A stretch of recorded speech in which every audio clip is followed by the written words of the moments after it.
Two people, same company, same salary, same city, same starting point. 10 years later, one of them owns a home, has investments growing quietly in the background, and genuinely does not stress about money. The other is still living paycheck to paycheck, not because anything went dramatically wrong, but because something small and invisible was different from the very beginning. That difference is what we are talking about today. It is not intelligence. It is not luck. It is not who got the better opportunities or who worked the harder hours. It is one thing: what they did with the money in the first 72 hours after it arrived. Person one got paid. The money landed, and before anything else happened, before the bills, before the groceries, before the weekend plans, a predetermined amount moved automatically into an investment account. Then they lived on what remained. Person two got paid. The money landed. Bills went out. Life happened. Whatever was left at the end of the month got called savings, which most months was nothing. Same salary, same gross income,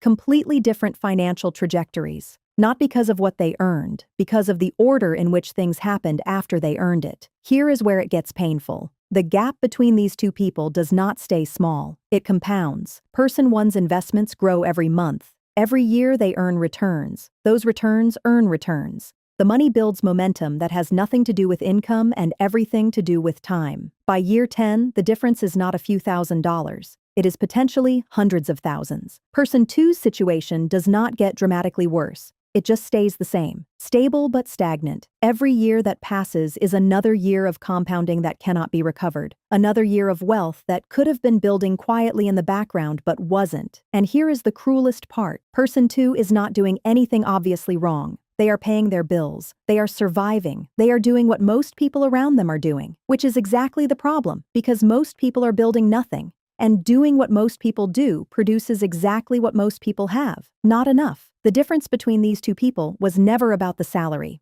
It was about the system, the order, the decision made before the money had a chance to become something else. You can be person one starting with the very next paycheck, not by earning more, not by cutting everything you enjoy, by making one change to the order in which things happen when your income arrives. Move the investment first. Live on what remains. Do it automatically, so it never requires a decision again. That is the entire difference between two people with the same salary who end up in completely different lives. Which one are you building toward? Anna Investment is here every step of the way.